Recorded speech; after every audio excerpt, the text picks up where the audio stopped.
Всем привет! Вы на канале Гудзик DIY. Меня зовут Катя, и сегодня вместе с вами будем делать елочные игрушки. Я подготовила для вас аж целых 3 идеи. Но прежде чем начать, хочу порекомендовать вам канал моего хорошего друга Димы. Впереди праздники, и у него на канале вы сможете почерпнуть интересные идеи для подарков родным, близким, и также детвора не останется без идей для подарка. Димин канал называется «Просто Назин», и на своем канале он делает обзоры на интересные и разнообразные товары с Алиэкспресс. Помимо обзоров различной электроники, смарт-часов, наушников, Bluetooth-колонок и также различных бытовых товаров, Дима любит собирать деревянные интерактивные конструкторы, которые с легкостью увлекут как детишек, так и взрослых. Ведь мы все DIY-щики и любим что-то делать своими руками. И эти конструкторы однозначно найдут своих фанатов. Ссылка на канал Димы будет в описании под этим видео. Давайте дружно подпишемся и таким образом поможем в продвижении столь увлекательного контента. Ну а мы приступаем к изготовлению игрушек. И начнем с кролика из Алисы в стране чудес. Как всегда, первым делом нужно скатать плотную основу из фольги и обернуть ее воздушным пластилином в 2 слоя. Конечно же, кролик должен быть белым, но у меня белого пластилина осталось совсем немного, так что я потом просто покрашу готовую фигурку. Хочу сразу сказать, что на создание этого кролика я вдохновилась не диснеевским мультиком, а иллюстрациями Евгении Габчинской. У нас есть книга с ее иллюстрациями, которую так любит читать моя дочь перед сном. Поэтому мне хотелось, чтобы он был похож именно на того книжного кролика, которого Регинка привыкла видеть.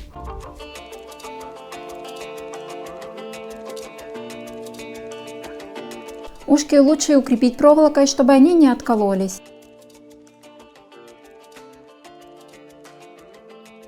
И пока пластилин не застыл, креплю их к голове и так оставляю сушиться.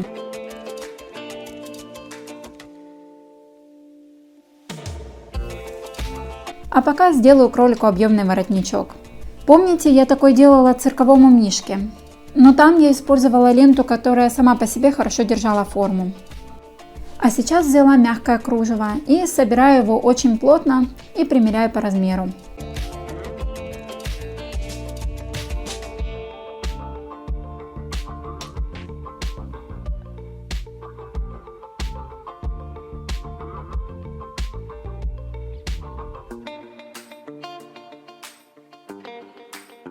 Достаю свою любимую корзинку с листиками, но на этот раз мне понадобятся рельефные полосочки.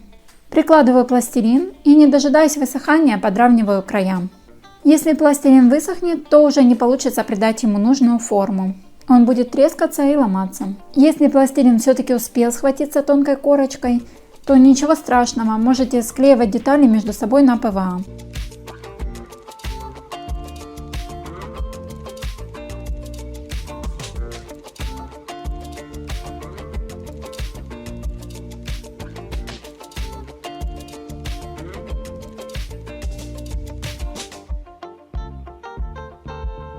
Чтобы плотно прижать воротник к туловищу, фиксирую его сверху кусочком фольги и приклеиваю голову на ПВА. Можно на термоклей, но тогда дождитесь полного высыхания пластилина, так как термоклей не будет держать влажные поверхности. Если вы будете делать неподвесную игрушку, то лучше сделайте лапки покрупнее, чтобы она была более устойчивой.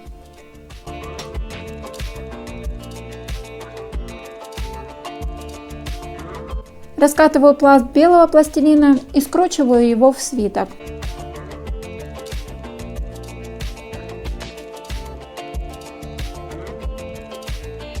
И сразу же вклеиваю его, чтобы лапки приняли нужную форму. Делаю трубу с помощью зубочистки.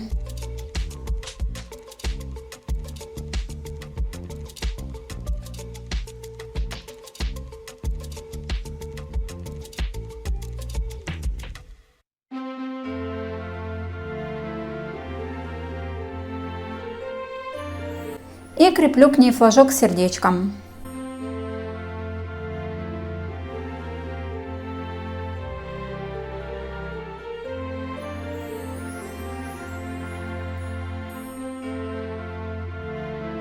Из маленькой металлической пуговицы делаю часы, которые будут крепиться на цепочку из тонкой бисерной проволоки.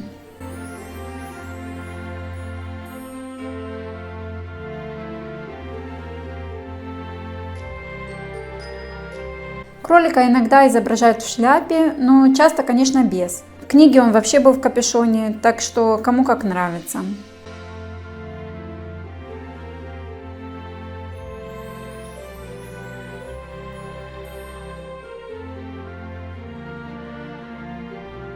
Масляной пастелью я подчеркнула рельеф на свитке, но можно было нанести акриловую краску в технике сухой кисти. Я своего кролика сушила на батарее, и поэтому в нескольких местах пластилин потрескался, так что лучше так не делайте. И чтобы эти мелкие трещинки заполнить, покрываю его в 2 слоя акриловым лаком, смешанным с белой краской. Все-таки решила не делать кролика чисто белым, а сделать более интересную окраску. Для этого кое-где нанесла светло-бирюзовую краску и уже окончательное покрытие акриловый лак, смешанный с алюминиевой пудрой. Рельеф красных деталей подчеркну красным перламутром в технике сухой кисти. И уже после полного высыхания приклеиваю часы.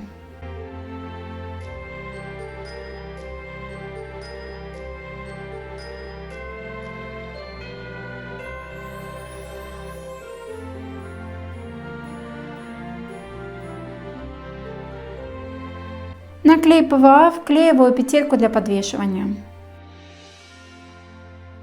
и рисую глазки.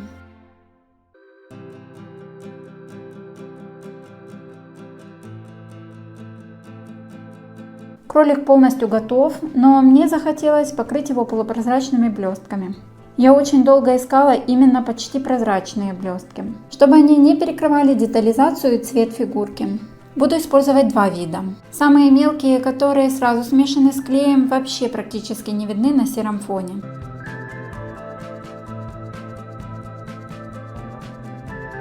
Поэтому поверх них посыпаю более крупными.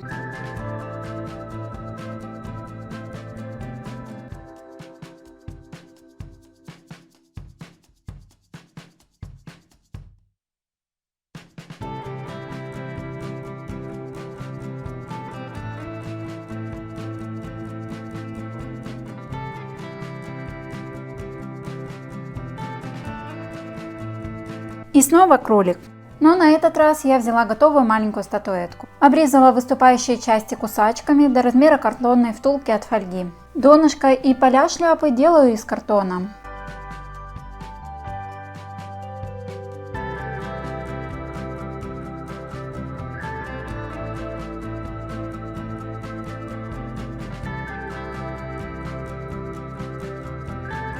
Оклеиваю всю поверхность малярным скотчем, особое внимание уделяя стыкам.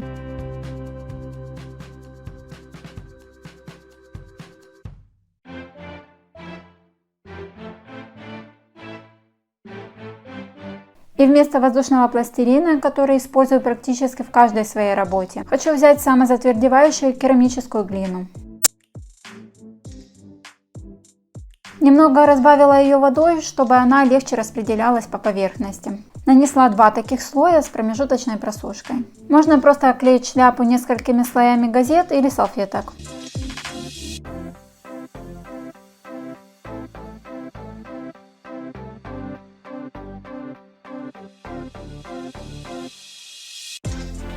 Теперь мне нужно сделать петельку для подвешивания. Так как мой кролик из плотного пластика, аккуратное отверстие для нее сделать не получится, я закрепила ее вокруг шеи.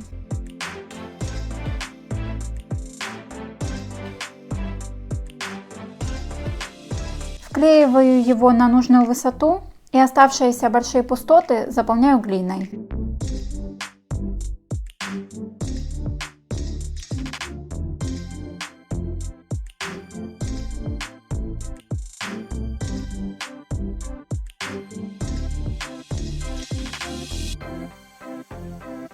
Окрашивать буду черным акрилом в 2 слоя.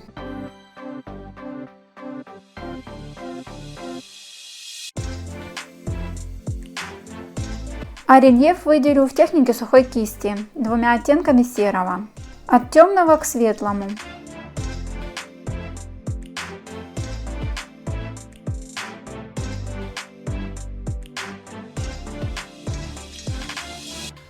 Еще решила добавить черного металлика.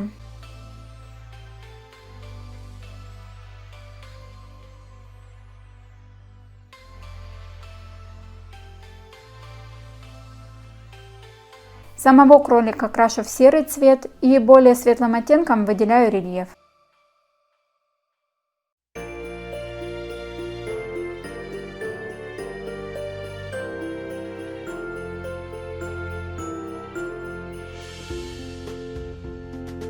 Ушки и носик крашу светло-розовым.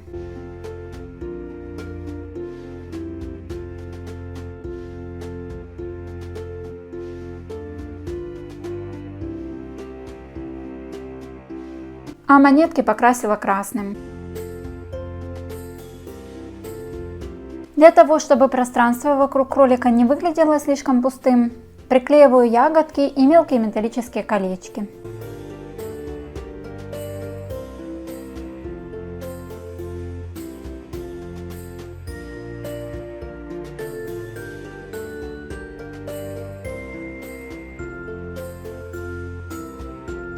Тут я хочу использовать более заметные блестки с перламутровым сиянием.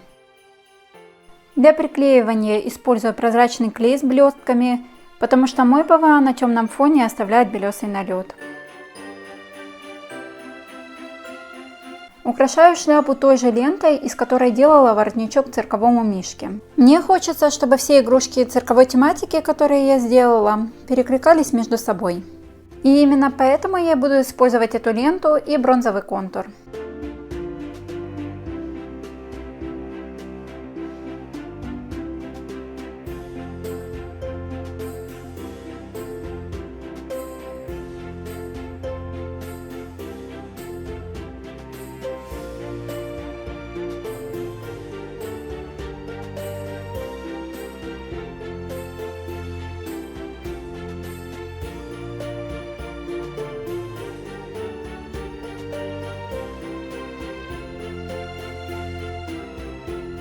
Ну и последняя на сегодня игрушка будет в виде палатки цирка Шапито.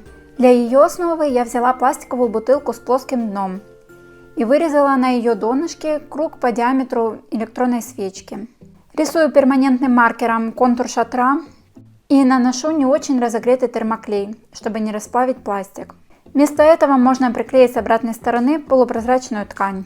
Это нужно для того, чтобы свечка не очень была заметна в прозрачном окошке. Остальную поверхность я оклеиваю белыми бумажными салфетками в один слой.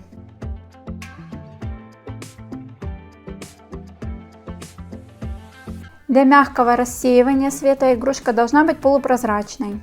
Для этого акриловую краску я разбавила лаком и нанесла только в один слой.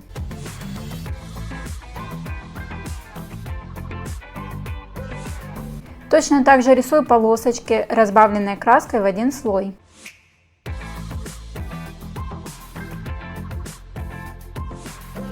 Из тонкого картона сделаю крышу. Вырезаю от круга небольшой треугольник и примеряю по размеру.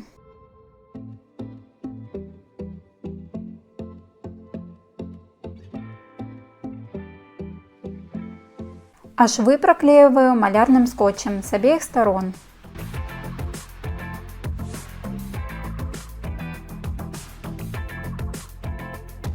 Для того, чтобы придать крыше объема, покрываю ее воздушным пластилином.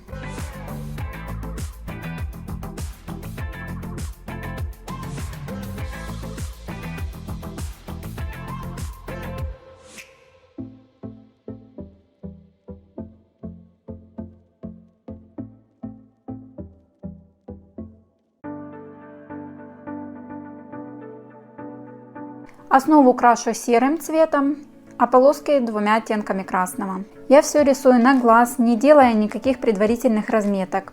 Если вы хотите, чтобы все полосы располагались на равном расстоянии, то можно сделать разметки при помощи сантиметровой ленты.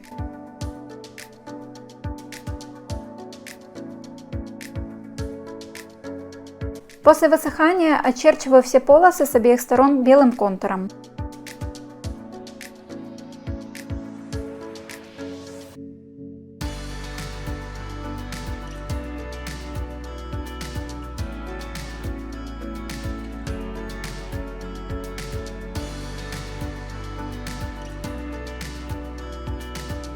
И украшаю прозрачное окошко лентой.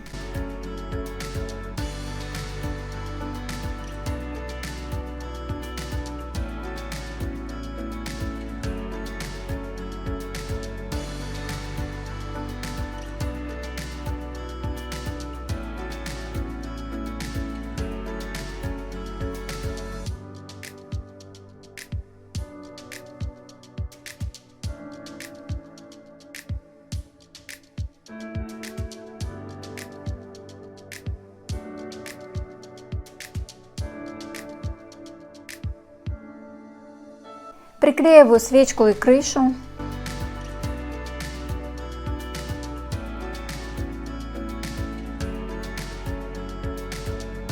И украшаю ее мелкими помпонами.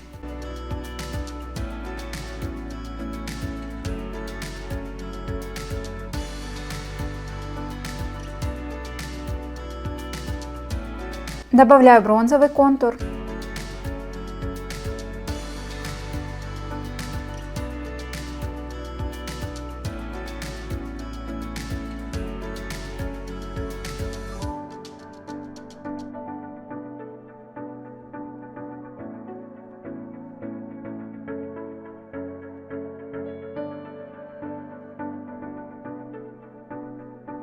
И делаю табличку с надписью «Цирк». Для этого на тонкий картон нанесла акрил неравномерным слоем и затемнила края более темным оттенком.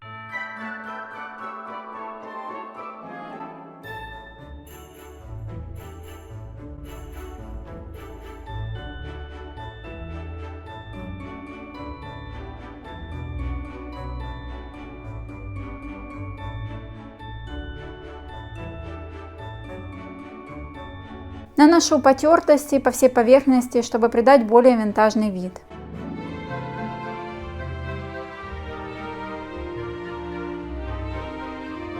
Решила еще украсить крышу флажками из глиттерного фоамирана.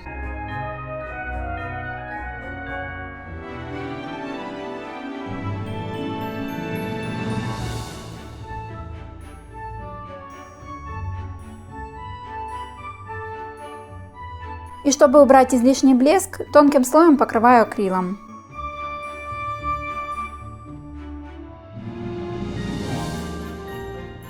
Решила и цирк посыпать полупрозрачными блестками.